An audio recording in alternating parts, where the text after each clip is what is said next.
गौरी पुत्र गणेश भगवान की जय। श्री लक्ष्मी नारायण भगवान की जय। बोलिए तुलसी शालिग्राम जी की जय। प्रिय भक्तजनों, आज आश्विन माह के कृष्ण पक्ष की द्वादशी तिथि है और आज इंदिरा एकादशी के व्रत का पारण का दिन है। यानी जिन लोगों ने कल इंदिरा एकादशी का व्रत रखा था वे आज अपना व्रत खोलेंगे और आज का दिन बड़ा ही शुभ और मंगलकारी है। एकादशी के व्रत के पारण के दिन तुलसी माता और लक्ष्मी माता जी की कथाओं को सुनने से ही व्रत पूर्ण माना जाता है और समस्त मनोकामनाएं पूर्ण होती हैं। और जिन लोगों ने व्रत नहीं भी रखा है उन्हें भी द्वादशी के दिन तुलसी माता की कथाओं को सुनने से धन संपत्ति और अनंत शुभ फलों की प्राप्ति होती है। तो भक्तजनों, आइए भगवान श्री लक्ष्मी नारायण जी के चरणों का ध्यान करते हुए बड़ी ही श्रद्धा, ध्यान पूर्वक और प्रसन्न चित्त मन से इन कथाओं को सुनते हैं। किंतु एक बात का विशेष ध्यान रखिएगा कि इन कथाओं को पूरा अवश्य सुनिए। आधी अधूरी कथाओं को सुनने से पूर्ण फल प्राप्त नहीं होता। तो सभी प्रेम से बोलिए तुलसी शालिग्राम जी की जय। श्री लक्ष्मी नारायण भगवान की जय। श्री राधा कृष्ण भगवान की जय। कथा के अनुसार एक कुटुंब में ननंद तथा भाभी साथ रहती थी। ननंद का विवाह अभी नहीं हुआ था। वह तुलसी के पौधे की बहुत सेवा करती थी, लेकिन उसकी भाभी को यह सब बिल्कुल भी पसंद नहीं था। जब कभी उसकी भाभी को अत्यधिक क्रोध आता तब वह उसे ताना देते हुए कहती कि जब तुम्हारा विवाह होगा तो मैं तुलसी ही बारातियों को खाने को दूंगी और तुम्हारे दहेज में भी तुलसी ही दूंगी। और कुछ समय बीत जाने पर ननंद का विवाह पक्का हुआ और विवाह के दिन भाभी ने अपनी कथनी के अनुसार बारातियों के सामने तुलसी का गमला फोड़ दिया और खाने के लिए कहा। लेकिन तुलसी माता की कृपा से वह फूटा हुआ गमला अनेकों स्वादिष्ट पकवानों में बदल गया और भाभी ने गहनों के नाम पर तुलसी की मंजरी से बने गहने पहना दिए और वे भी सुंदर सोने जवाहरात में बदल गए। और भाभी ने वस्त्रों के स्थान पर तुलसी का जनेऊ रख दिया और वह भी रेशमी तथा सुंदर वस्त्रों में बदल गया। और ननंद की ससुराल में उसके दहेज की बहुत प्रशंसा की गई और यह बात भाभी के कानों तक पहुंची। उसे बड़ा ही आश्चर्य हुआ। उसे अब तुलसी माता की पूजा का महत्व समझ आया। और उस भाभी की एक लड़की थी। वह अपनी लड़की से कहने लगी कि तुम भी तुलसी की सेवा किया करो, तुम्हें भी बुआ की तरह फल मिलेगा। और वह जबरदस्ती अपनी बेटी से सेवा करने को कहती, लेकिन लड़की का मन तुलसी सेवा में नहीं लगता था। और लड़की के बड़े होने पर उसके विवाह का समय आता है, तब वह भाभी सोचती है कि जैसा व्यवहार मैंने अपनी ननद के साथ किया था वैसा ही मैं अपनी लड़की के साथ भी करती हूँ, तो यह भी गहनों से लद जाएगी और बारातियों को खाने में पकवान मिलेंगे और ससुराल में इसे भी बहुत इज्जत मिलेगी। और तब यह सोचकर वह बारातियों के सामने तुलसी का गमला फोड़ देती है, लेकिन इस बार गमले की मिट्टी मिट्टी ही रहती है। मंजरी तथा पत्ते भी अपने रूप में ही रहते हैं और जनेऊ भी अपना रूप नहीं बदलता। तब सभी लोगों तथा बारातियों द्वारा भाभी की बुराई की जाती है और लड़की के ससुराल वाले भी लड़की की बुराई करते हैं। और भाभी कभी अपनी ननद को नहीं बुलाती थी। तब भाई ने सोचा मैं बहन से मिलकर आता हूँ। तब उसने अपनी पत्नी से कहा और कुछ उपहार बहन के पास ले जाने की बात कही, लेकिन भाभी ने थैले में ज्वार भरकर कहा कि और कुछ नहीं है, तुम यही ले जाओ। और वह दुखी मन से बहन के पास चल दिया और वह सोचता रहा कि कोई भाई अपनी बहन के घर ज्वार कैसे ले जा सकता है। और यह सोच सोचकर वह एक गौशाला के पास रुका और ज्वार का थैला गाय के सामने पलट दिया। तभी गाय पालने वाले ने कहा कि आप गाय के सामने हीरे मोती तथा सोना क्यों डाल रहे हो? और यह देखकर भाई को बड़ा ही आश्चर्य हुआ और तब उसने सभी हीरे मोती तथा सोना वापस थैले में रख लिया।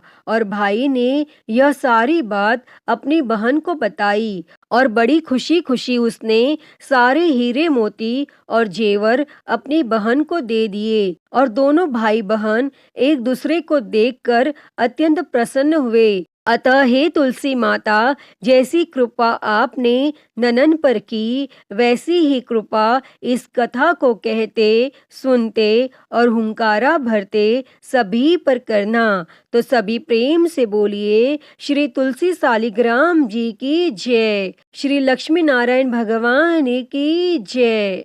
प्रिय भक्तजनों, आइए अब तुलसी माता की अगली कथा को सुनते हैं। इस कथा को सुनने से एकादशी के व्रत का संपूर्ण फल मिल जाता है। प्रिय भक्तजनों, माता तुलसी से जुड़ी हुई एक कथा बहुत ही प्रचलित है। श्रीमद् देवी भागवत पुराण में इनके अवतरण की दिव्य लीला कथा भी बताई गई है। एक बार भगवान शिव जी ने अपने तेज को समुद्र में फेंक दिया।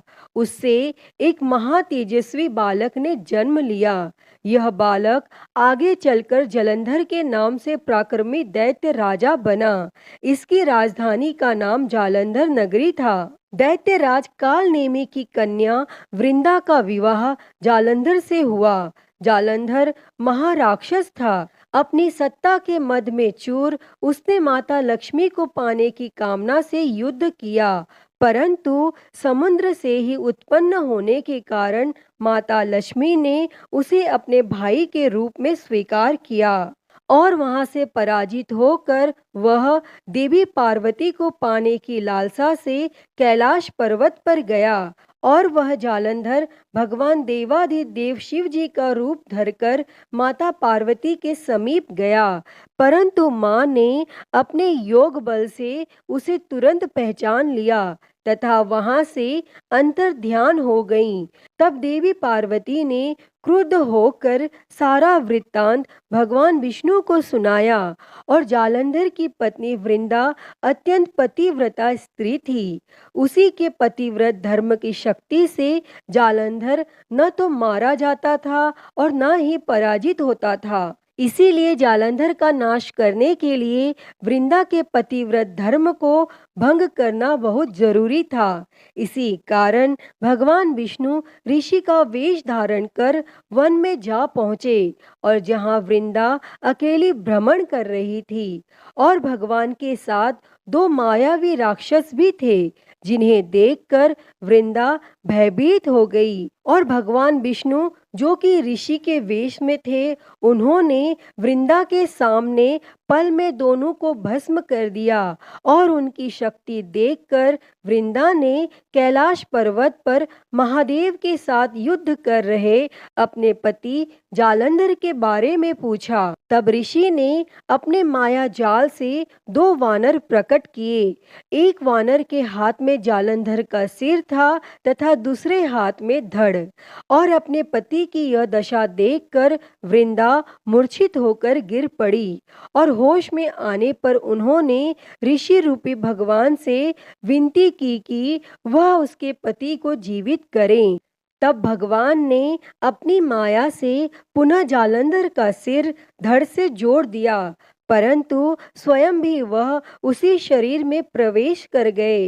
वृंदा को इस छल का जरा आभास न हुआ जालंधर बने भगवान के साथ वृंदा पतिव्रता का व्यवहार करने लगी, जिससे उसका सतीत्व भंग हो गया। और ऐसा होते ही वृंदा का पति जालंधर युद्ध में हार गया। और इस सारी लीला का जब वृंदा को पता चला तो उसने क्रुद्ध होकर भगवान विष्णु को शीला होने का श्राप दे दिया तथा स्वयं सती हो गई। जहाँ वृंदा भस्म हुई वहाँ तुलसी का पौधा उगा।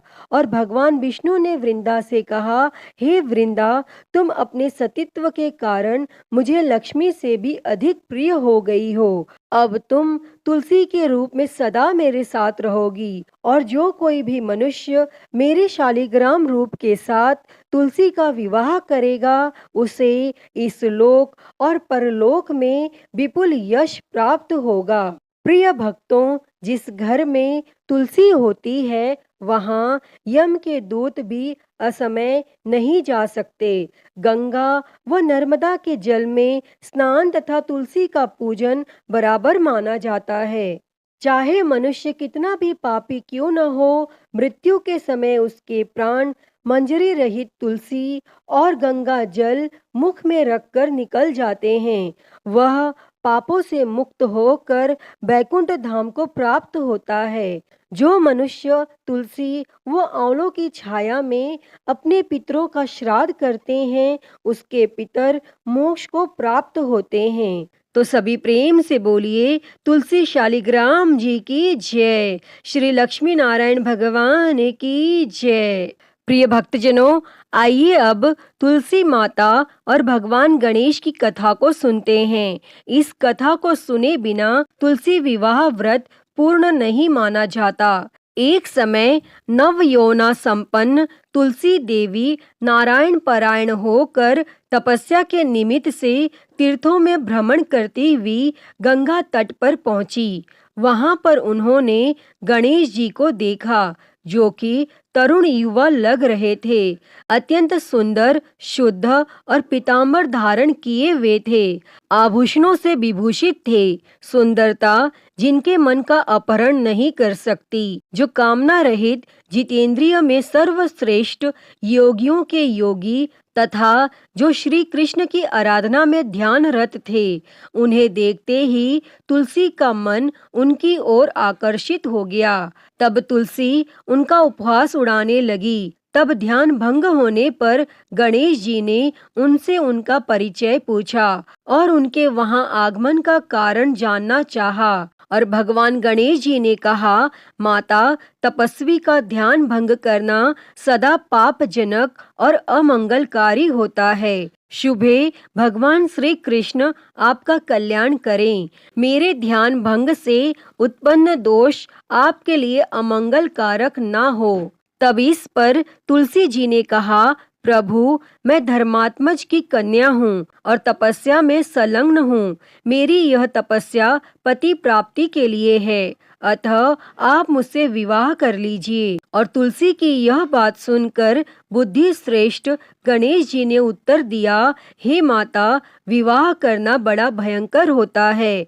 मैं ब्रह्मचारी हूँ। विवाह तपस्या के लिए नाशक, मोक्ष द्वार के रास्ते बंद करने वाला, भव बंधन की रस्सी, संशयों का उद्गम स्थान है। अतः आप मेरी ओर से अपना ध्यान हटा लें और किसी अन्य को पति के रूप में तलाश करें। तब कुपित होकर तुलसी ने भगवान गणेश जी को श्राप देते हुए कहा कि आपका विवाह अवश्य होगा। तब यह सुनकर शिवपुत्र गणेश ने भी तुलसी को श्राप दिया कि देवी, तुम भी निश्चित रूप से असुरों द्वारा ग्रस्त होकर वृक्ष बन जाओगी।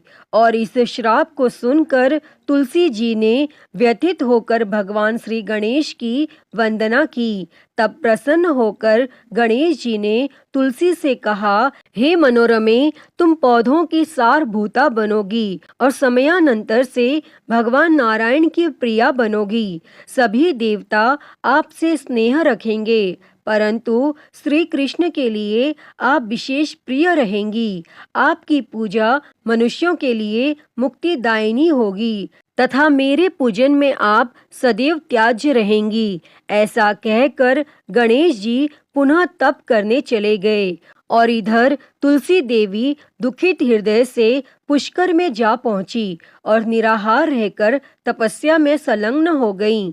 तत्पश्चात गणेश जी के श्राप से वह चिरकाल तक शंखचूर्ण की प्रिय पत्नी बनी रही। जब शंखचूर्ण शंकर जी के त्रिशूल से मृत्यु को प्राप्त हुआ तो नारायण प्रिया तुलसी का वृक्ष रूप में प्रादुर्भाव हुआ और इस कथा में बताई गई वजह से ही भगवान श्री गणेश की पूजा में तुलसी निषिद्ध मानी गई है।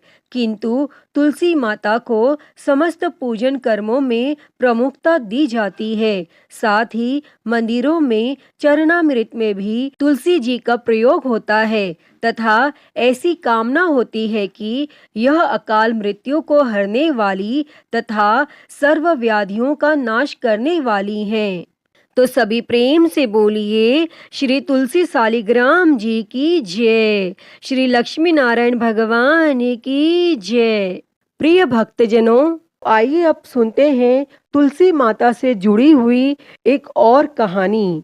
एक बुढ़िया माई थी। वह तुलसी माता को रोज सींचती और कहती कि हे तुलसी माता, सबकी दाता, मैं तेरा बिड़ला सींचती हूँ, मुझे बहू दे, पीताम्बर की धोती दे, मीठा मीठा घास दे, बैकुंठ में वास दे, चटक की चाल दे, पटक की मौत दे, चंदन का काठ दे, रानी सा राज दे, दाल भात का भोजन दे, ग्यारस की मौत दे, कृष्ण जी का कंधा दे। और वह बुढ़िया माई रोज तुलसी माता को सींचती और यही कहती। तब तुलसी माता यह सुन सुनकर सूखने लगीं।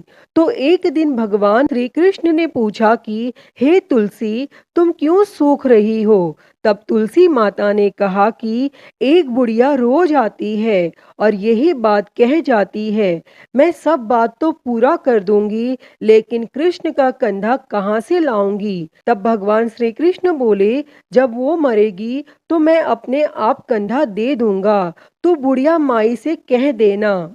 और फिर जब बुढ़िया माई मर गई, सब लोग आ गए और जब माई को ले जाने लगे तो वह किसी से न उठी। तब भगवान एक 12 बरस के बालक का रूप धारण करके आए। तब उस बालक ने कहा, मैं माई के कान में एक बात कहूंगा तो बुढ़िया माई उठ जाएगी। और बालक ने कान में कहा, बुढ़िया माई मन की निकाल ले, पीताम्बर की धोती ले, मीठा मीठा घास ले, बैकुंठ का वास ले, चटक की चाल ले, पटक की मौत ले, कृष्ण जी का कंधा ले।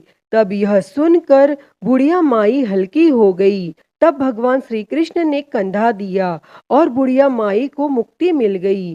हे तुलसी माता, जैसे आपने उस बुढ़िया माई को मुक्ति दी, वैसी ही मुक्ति इस कथा को कहते, सुनते और हुंकारा भरते को देना। तो बोलिए तुलसी माता की जय, वृंदावन बिहारी लाल की जय।